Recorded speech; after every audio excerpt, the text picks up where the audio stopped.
కార్తీక మహాపురాణము 6వ అధ్యాయం షష్టాధ్యాయము.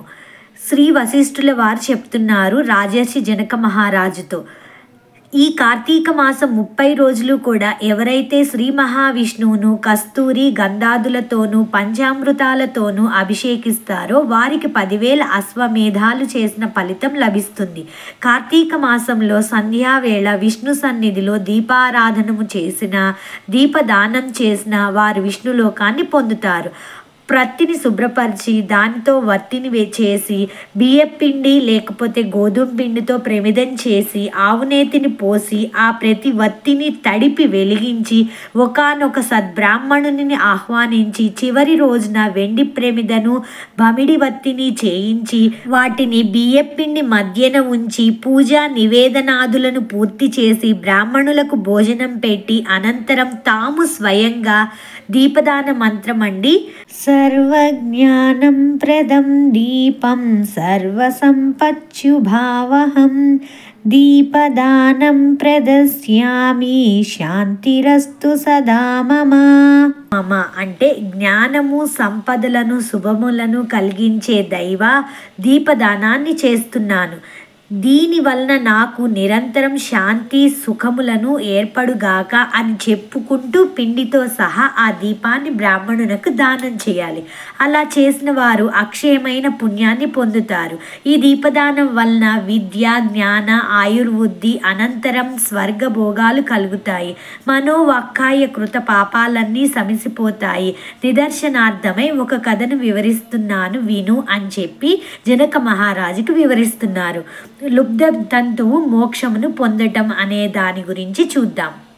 పూర్వం ద్రావిడ దేశంలో ఒక అనాథ వితంతు ఉండేది. ఆమె రోజు భిక్షాటనమును చేసి వచ్చిన దానిలో మంచి అన్నమును కూరలని విక్రయించి తాను దూషితాన్నముతో తృప్తిపడుచు డబ్బును వెనకవేయసాగింది.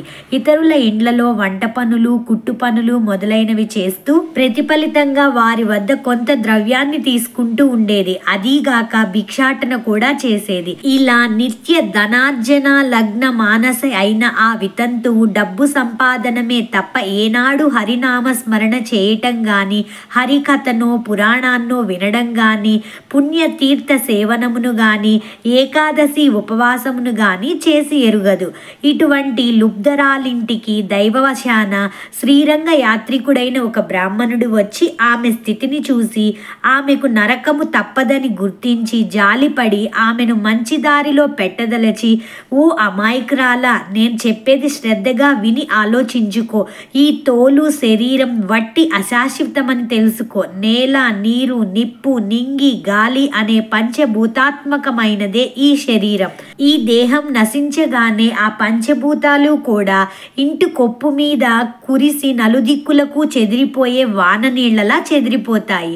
నీటి మీద నురుగులాటి నీ తనువు నిత్యం కాదు, ఇది శాశ్వతమని నమ్ముకున్నట్లయితే ఆశలు అగ్నిలో పడే మిడత వలె మసి కావడమే తప్ప మేలనేదే లేదు. మోహాన్ని భ్రమను వదిలిపెట్టు. దైవం ఒక్కడే శాశ్వతుడని సర్వభూత దయకారుడని గుర్తించు. నిరతము హరిచరణాలనే స్మరించు. కామమంటే కోరిక, కోపమంటే దురాగ్రహం, భయమంటే ఆత్మానాత్మీయ భంగత, లోభమంటే ధనవ్యయ చింత, మోహమంటే మమతాహంకారాలు. ఇటువంటి ఈ 6ంటిని వదిలిపెట్టు. నా మాట విని ఇక నుంచైనా కార్తీక మాసంలో ప్రాతః స్నానాన్ని ఆచరించు.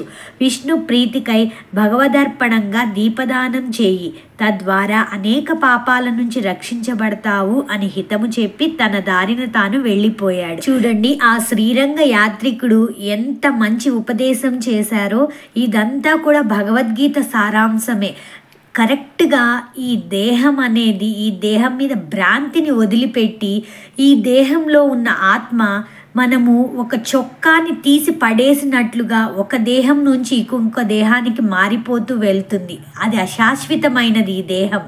మనం శాశ్వతమైన ఆ ధామాన్ని చేరాలి అంటే ముందు మనకి మనం ట్రైన్ చేసుకోవాలి. భగవద్గీత అలాగే భాగవతము ఇలాంటి కార్తీక పురాణాలు ఏదైనా సరే మనం వింటూ ఉంటే తెలియకుండా మనలో నాలెడ్జ్ మనకే పెరుగుతుందన్నమాట.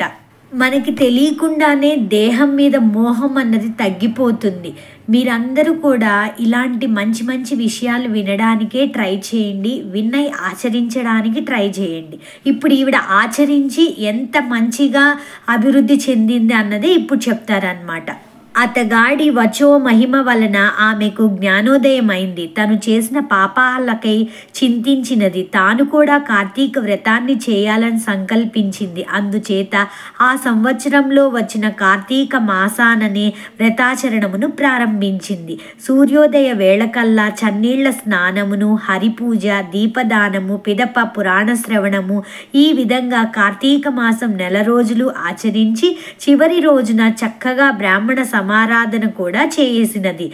తక్షణమే ఆమె బంధాలు నశించిపోయినదై విగతాసువై విమానారూఢురాలై శాశ్వత స్వర్గభోగ సౌఖ్యాలను పొందింది. కాబట్టి రాజా, కార్తీక మాసంలో అన్నింటికంటే ప్రధానమైంది దీపదానం. తెలిసి గాని తెలియక గాని ఎవరైతే దీపదానం చేస్తున్నారో వారు తమ పాపాలను నశింప చేసుకున్న వారే అవుతున్నారు. దీనిని వినినా చదివినా జన్మ సంసార బంధ విముక్తులై విష్ణు భక్తి పరాయణులవుతారు.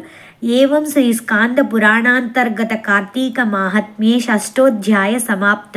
చూశారు కదండి, ఈరోజు దీపదానం యొక్క విశిష్టతని, ప్రాముఖ్యతని చెప్పారు.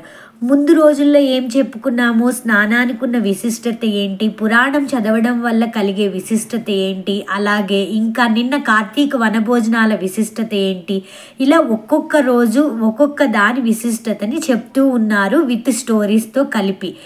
రేపు సప్తమాధ్యాయంతో కలుద్దాము. ఇలాంటి మరిన్ని వీడియోస్ మీ దాకా చేరాలి అంటే తప్పకుండా మన ఛానల్ని సబ్స్క్రైబ్ చేసుకోండి. అలాగే మీకు నచ్చినట్లయితే షేర్ చేయండి. సర్వం శ్రీకృష్ణార్పణమస్తు.